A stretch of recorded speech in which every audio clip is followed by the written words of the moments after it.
Hello my dear friends. आज हम लोग 3 अंक का भाग सीखते हैं।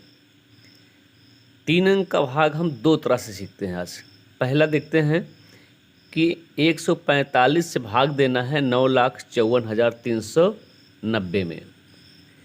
अब यहाँ देखते हैं 3 अंक यहाँ पर दिया गया है भाजक, और यहाँ भी भाज्य हम 3 अंक ले लेते हैं।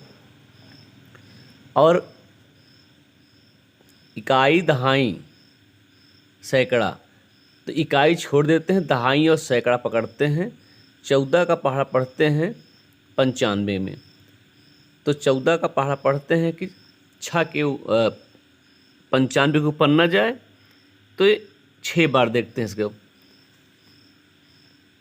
145 से भाग देते हैं, हम संख्या पूरा लिख लेते हैं और जो बार चुनते हैं उससे हम गुणा कर देखते हैं। 6 पंचे 30, 6 चौक 24, 3 27, 6 एकनम 6 2 8, 870। अब 954 से ये कम है, तो हम पुनः देखते हैं इसको एक बार और ले जाकर 7 बार देखते हैं। तो 7 पच्चे 35, 7 चौक 28, अब 28 3 31, 7 एकम 7 3 10। अगर हम यहाँ 7 बार लिखते हैं तो ज़्यादा चला जा रहा है, इसलिए हम इसको 6 बार ले जाते हैं। अब 6 बार ले गए तो 870 आया, यहाँ पे लिखा 870। घटाते हैं, 4 में से 0 गए 4, यहाँ है 5, उधार लेते हैं 15, 15 में 7 गए 8, 8 में से 8 गए, कुछ नहीं बचा यहाँ पर। एक संख्या उतार लेते हैं।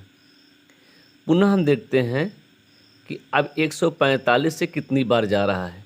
यहाँ हमने गुणा किया था 6 बार, और 6 बार 870 गया था। यहाँ संख्या 843 ही है, तो इसका मतलब कि यह संख्या एक बार कम जाएगा, अर्थात 5 बार। पचम 25, हासिल आए 2, 5 चौक 20 2 22, हासिल आए 2, 5 एकन्नम 5, 5 2 7। अब यहाँ घटाते हैं, 13 में से 5 गए 8, 3 में से 2 गए 1, 8 में से 7 गए 1, 9 उतार लेते हैं। अब 145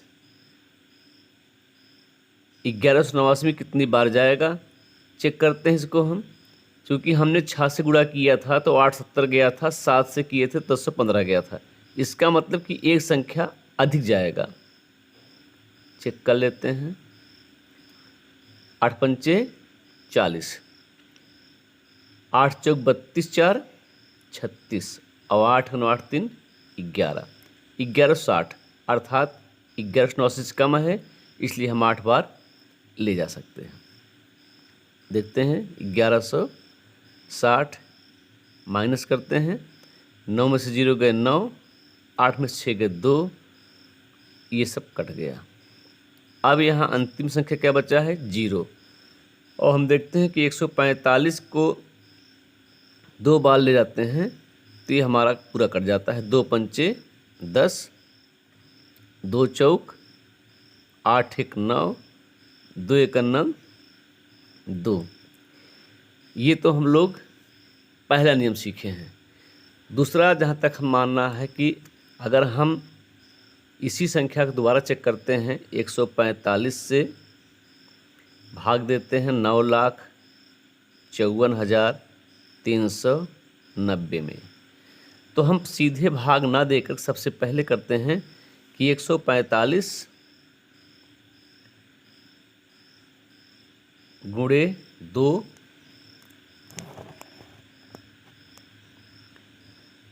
145 गुणे 3, 145 गुणे 4, 145 गुणे 5, 145 गुणे 6, 145 गुणे 7, 145 गुणे 8, 145 गुणे 9। थोड़ा सा हम मेहनत कर लेते हैं। तो हमें बार बार बूझने की आवश्यकता नहीं पड़ेगी।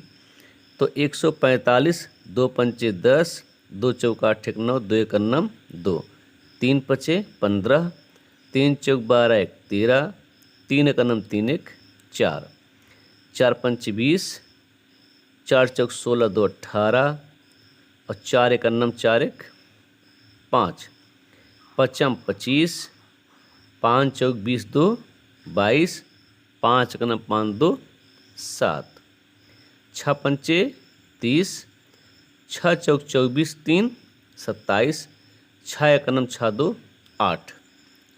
पुनः 7 से देखते हैं। 7 पचे 35, 7 चौक 28, 28 3 31, 7 एक 9 7 3 10, 8 पंचे 40, 8 चौक 32 4 36, 8 8 3 11, 9 पचे 45, 9 चौक 36 और 36 4 40 और 9 एक 9 9 4 13।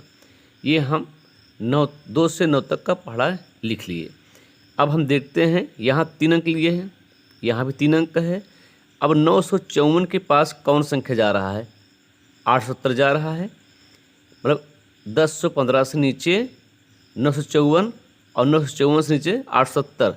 तो हमको जो है 6 लिखना है यहाँ पर और यहाँ पर 870 लिख लेना है, घटा देना है। 4, 15 में से गया 7, 8, 3 उतर गया। अब देखो किसके पास पहुँच रहा है, यहाँ इससे कम जा रहा है 5, 5 लिख लिए। आ गया कितना? 725। माइनस करते हैं। 13 में से 5 गए 8, 3 में से 2 गए 1, 9 उतार लिए हैं।